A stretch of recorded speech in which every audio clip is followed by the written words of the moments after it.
News next top ನ್ಯೂಸ್ಗೆ ಸ್ವಾಗತ. ನಾನು ಜೋಬಿನ್ ಅಮಾಸೆ ಬೈಲು. ಟಾಪ್ ನ್ಯೂಸ್ ನೋಡೋಣ ಅದಕ್ಕೂ ಮುನ್ನ ಈ ಕ್ಷಣದ ಹೆಡ್ಲೈನ್ಸ್. ರಾಜ್ಯದ ಹಲವೆಡೆ ಇಂದು ವರ್ಷಧಾರೆ ಅಬ್ಬರ. ಕರಾವಳಿ ಮಲೆನಾಡು ಭಾಗದಲ್ಲಿ ಮಿತಿ ಮೀರಲಿದೆ ವರುಣಾರ್ಭಟ. ಬಿರುಗಾಳಿ ಸಹಿತ ಮಳೆಯ ಎಚ್ಚರಿಕೆ. ಅರಬ್ಬಿ ಸಮುದ್ರದಲ್ಲಿ ಪ್ರಕ್ಷುಬ್ಧ ಹವಾಮಾನ. ಮುಂದಿನ 5 ದಿನಗಳ ಕಾಲ ಇರಲಿದೆ ಬಿರುಗಾಳಿ ಅಬ್ಬರ. ಮೀನುಗಾರರೇ ನೀರಿಗಿಳಿಯಬೇಡಿ ಎಂದ ಐಎಂಡಿ.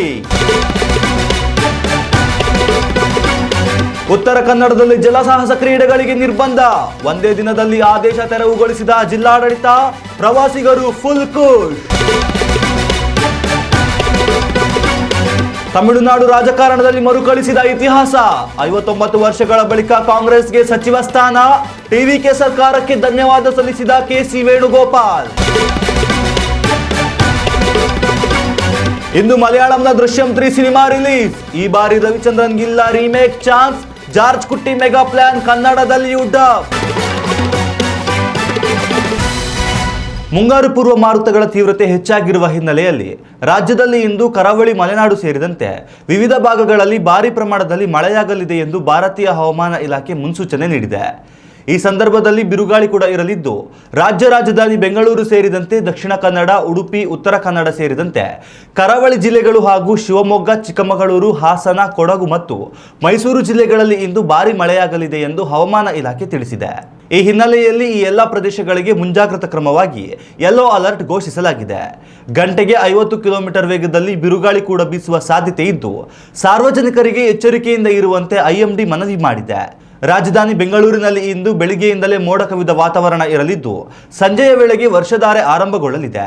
ಧಾರವಾಡ, ಬೆಳಗಾವಿ, ಹಾವೇರಿ ಸೇರಿದಂತೆ ಉತ್ತರ ಕರ್ನಾಟಕದ ವಿವಿಧ ಭಾಗಗಳಲ್ಲಿ ಇಂದು ಸಾಧಾರಣ ಮಳೆಯಾಗಲಿದೆ. ಮೇ 26ರ ವೇಳೆಗೆ ಮುಂಗಾರು ಕೇರಳ ಪ್ರವೇಶಿಸಲಿದ್ದು ಬಳಿಕ ಮುಂಗಾರಿನ ಆರ್ಭಟ ಶುರುವಾಗಲಿದೆ ಎಂದು ಐಎಂಡಿ ಹೇಳಿದೆ. ಉತ್ತಮ ಸಂಸ್ಕಾರಯುತ ಶಿಕ್ಷಣದೊಂದಿಗೆ VSS English medium CBSE school Udupi Muddur. ನರ್ಸರಿಯಿಂದ 10ನೇ ತರಗತಿವರೆಗೆ ಶಿಕ್ಷಣದ ಜೊತೆಗೆ 5ರಿಂದ 10ನೇ ತರಗತಿವರೆಗಿನ ವಿದ್ಯಾರ್ಥಿನಿಯರಿಗೆ ಉತ್ತಮ ಹಾಸ್ಟೆಲ್ ಸೌಲಭ್ಯವೂ ಇದೆ. ನಿಮ್ಮ ಮಕ್ಕಳ ಪ್ರವೇಶಾತಿಗಾಗಿ ಈ ಸಂಖ್ಯೆಗೆ ಕರೆ ಮಾಡಿ. ಅರಬ್ಬಿ ಸಮುದ್ರದಲ್ಲಿ ಪ್ರಕ್ಷುಬ್ಧ ವಾತಾವರಣ ನಿರ್ಮಾಣಗೊಂಡಿದ್ದು ದಕ್ಷಿಣ ಭಾರತದ ಮೀನುಗಾರರಿಗೆ ಮೀನುಗಾರಿಕೆ ನಡೆಸದಂತೆ ಹವಾಮಾನ ಇಲಾಖೆ ಮುನ್ಸೂಚನೆ ನೀಡಿದೆ. ರಾಜ್ಯದ ಕರಾವಳಿ ಭಾಗಕ್ಕೂ ಈ ನಿಯಮ ಅನ್ವಯವಾಗಲಿದೆ. ಮೇ 20ರಿಂದ 25ರವರೆಗೆ ಅರಬ್ಬಿ ಸಮುದ್ರ ತೀರದಲ್ಲಿ ಗಾಳಿಯ ತೀವ್ರತೆ ಮಿತಿಮೀರಲಿದ್ದು ಮೀನುಗಾರರಿಗೆ ಹವಾಮಾನ ಇಲಾಖೆ ತುರ್ತು ಎಚ್ಚರಿಕೆ ಹೊರಡಿಸಿದೆ. ಅರಬ್ಬಿ ಸಮುದ್ರದ ನೈಋತ್ಯ ಭಾಗ ಹಾಗೂ ಸೊಮಾಲಿಯಾ ಕರಾವಳಿ ಪ್ರದೇಶಗಳಲ್ಲಿ ತೀವ್ರ ಗಾಳಿ ಬೀಸುವ ನಿರೀಕ್ಷೆ ಇದ್ದು ಗಾಳಿಯ ವೇಗ ಗಂಟೆಗೆ 65 ಕಿಲೋಮೀಟರ್ ತಲುಪುವ ಸಾಧ್ಯತೆ ಇದೆ ಎನ್ನಲಾಗಿದೆ. ಆದ್ದರಿಂದ ಕರ್ನಾಟಕದ ಕರಾವಳಿ ಭಾಗವು ಸೇರಿದಂತೆ ಕೇರಳ, ಲಕ್ಷದ್ವೀಪ, ಮಾಲ್ಡೀವ್ಸ್ ಹಾಗೂ ಕೊಮೋರಿನ್ ಸಮುದ್ರ ಪ್ರದೇಶಗಳಿಗೆ ತುರ್ತು ಅಲರ್ಟ್ ಘೋಷಿಸಲಾಗಿದೆ. ಇನ್ನು ಈಗಾಗಲೇ ಮೀನುಗಾರಿಕೆಗೆ ತೆರಳಿರುವವರಿಗೆ ಕೂಡಲೇ ವಾಪಸ್ಸಾಗುವಂತೆ ಸೂಚನೆ ತಲುಪಿಸಲಾಗಿದೆ. ಸಮುದ್ರದ ಅಲೆಗಳ ಎತ್ತರ ಹೆಚ್ಚಾಗುವ ಸಾಧ್ಯತೆ ದಟ್ಟವಾಗಿರುವ ಹಿನ್ನೆಲೆಯಲ್ಲಿ ಸಮುದ್ರದಲ್ಲಿ ಯಾವುದೇ ಸಾಹಸಗಳಿಗೆ ಮುಂದಾಗದಂತೆ ಸಾರ್ವಜನಿಕರಿಗೆ ಎಚ್ಚರಿಕೆ ನೀಡಲಾಗಿದೆ. ಕರ್ನಾಟಕ ಮಾತ್ರವಲ್ಲದೆ ಗೋವಾ, ಕೇರಳ, ತಮಿಳುನಾಡು, ಆಂಧ್ರಪ್ರದೇಶ, ಗುಜರಾತ್ ಹಾಗೂ ಮಹಾರಾಷ್ಟ್ರ ಸೇರಿದಂತೆ ಹಲವು ಕರಾವಳಿ ರಾಜ್ಯಗಳಿಗೆ ತುರ್ತು ಎಚ್ಚರಿಕೆ ಸಂದೇಶ ರವಾನಿಸಲಾಗಿದೆ. ಅಲ್ಲದೆ ಒಡಿಶಾ, ಪಶ್ಚಿಮ ಬಂಗಾಳ ಮತ್ತು ಪುದುಚೇರಿ ರಾಜ್ಯಗಳ ವಿಪತ್ತು ನಿರ್ವಹಣಾ ಕೇಂದ್ರಗಳಿಗೂ ಹೈ ಅಲರ್ಟ್ ಘೋಷಿಸಲಾಗಿದೆ.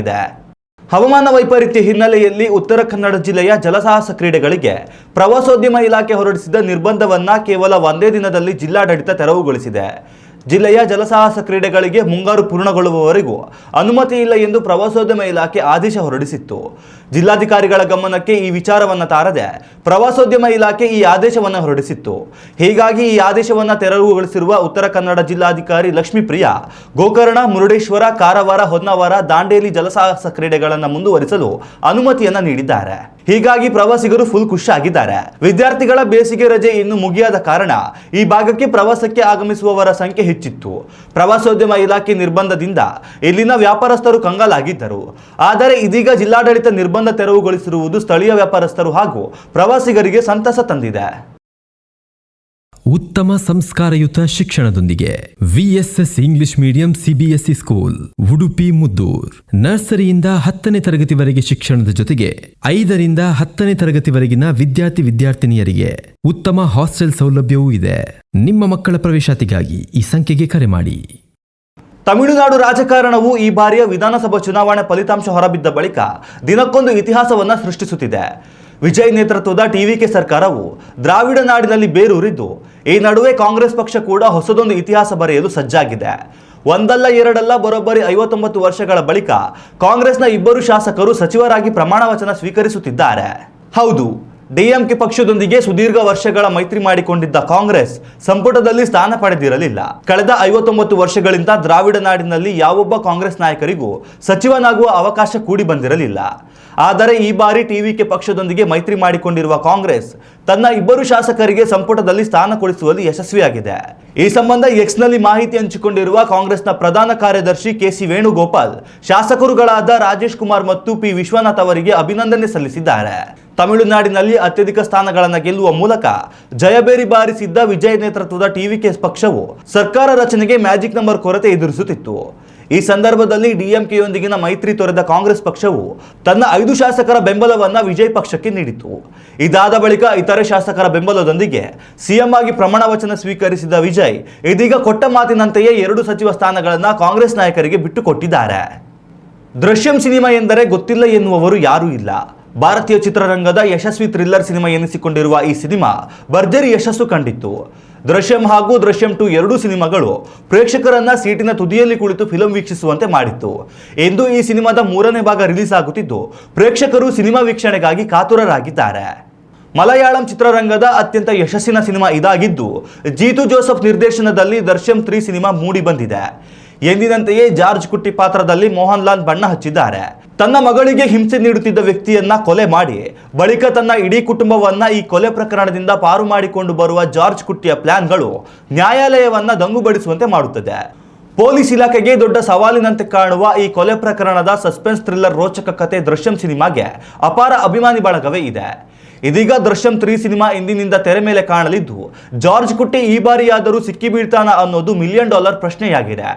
ಪ್ರತಿ ಬಾರಿ ಮಲಯಾಳಂನಲ್ಲಿ ಈ ಸಿನಿಮಾ ರಿಲೀಸ್ ಆದಾಗಲೆಲ್ಲ ಕನ್ನಡಕ್ಕೆ ರೀಮೇಕ್ ಮಾಡುತ್ತಿದ್ದವರು ರವಿಚಂದ್ರನ್. ಮಲಯಾಳಂನಲ್ಲಿ ಜಾರ್ಜ್ ಕುಟ್ಟಿಯಾಗಿ ಮೋಹನ್ ಲಾಲ್ ಮಿಂಚಿದ್ರೆ, ಚಂದನವನದಲ್ಲಿ ರಾಜೇಂದ್ರ ಪೊನ್ನಪ್ಪನಾಗಿ ರವಿಚಂದ್ರನ್ ಛಾಪು ಮೂಡಿಸಿದ್ದಾರೆ. ನಿರ್ದೇಶಕ ಪಿ ವಾಸು ಹಾಗೂ ರವಿಚಂದ್ರನ್ ಕಾಂಬಿನೇಷನ್ ನಲ್ಲಿ ದೃಶ್ಯಂ ಹಾಗೂ ದೃಶ್ಯಂ 2 ಸಿನಿಮಾ ರೀಮೇಕ್ ತೆರೆ ಕಂಡಿದ್ದು ಭರ್ಜರಿ ಯಶಸ್ಸು ಸಾಧಿಸಿದೆ. ಆದರೆ ಈ ಬಾರಿ Drishyam 3 cinema remake chance Ravichandran ಕೈ ತಪ್ಪುವ ಅನುಮಾನ ಮೂಡಿದೆ. ಈ ಬಾರಿ ಮಲಯಾಳಂ ಭಾಷೆ ಸಿನಿಮಾವನ್ನೇ ಕನ್ನಡಕ್ಕೆ ಡಬ್ ಮಾಡಲಾಗಿದೆ. ರಾಜ್ಯದ ಪ್ರಮುಖ ಸಿನಿಮಾ ಮಂದಿರಗಳಲ್ಲಿ ಇದನ್ನು ಬಿಡುಗಡೆ ಕೂಡ ಮಾಡಲಾಗಿದೆ. ಥಿಯೇಟರ್ಗೆ ಹೋಗಿ ಡಬ್ಬಿಂಗ್ ಸಿನಿಮಾ ವೀಕ್ಷಿಸುವವರ ಸಂಖ್ಯೆ ಕಡಿಮೆ ಇದ್ದರೂ OTTಗೆ ಬಂದ ಮೇಲಂತೂ ಬಹುತೇಕರು ಈ ಸಿನಿಮಾ ನೋಡಲಿದ್ದಾರೆ. ಹೀಗಾಗಿ ಈ ಬಾರಿ ರವಿಚಂದ್ರನ್ ದೃಶ್ಯಂ 3 ಸಿನಿಮಾ ರೀಮೇಕ್ ಕಾರ್ಯಕ್ಕೆ ಕೈ ಹಾಕುವುದಿಲ್ಲವಾ ಎಂಬ ಅನುಮಾನ ದಟ್ಟವಾಗಿದೆ. ಇನ್ನಷ್ಟು ತಾಜಾ ಸುದ್ದಿಗಳಿಗಾಗಿ ನೋಡ್ತಾ ಇರಿ ನ್ಯೂಸ್ ನೆಕ್ಸ್ಟ್. ಇದು ವರ್ತಮಾನದ ಕೈಗನ್ನಡಿ. ಉತ್ತಮ ಸಂಸ್ಕಾರಯುತ ಶಿಕ್ಷಣದೊಂದಿಗೆ VSS English medium CBSE school Udupi Muddur. ನರ್ಸರಿಯಿಂದ 10ನೇ ತರಗತಿವರೆಗೆ ಶಿಕ್ಷಣದ ಜೊತೆಗೆ 5ರಿಂದ 10ನೇ ತರಗತಿವರೆಗಿನ ವಿದ್ಯಾರ್ಥಿನಿಯರಿಗೆ ಉತ್ತಮ ಹಾಸ್ಟೆಲ್ ಸೌಲಭ್ಯವೂ ಇದೆ. ನಿಮ್ಮ ಮಕ್ಕಳ ಪ್ರವೇಶಾತಿಗಾಗಿ ಈ ಸಂಖ್ಯೆಗೆ ಕರೆ ಮಾಡಿ.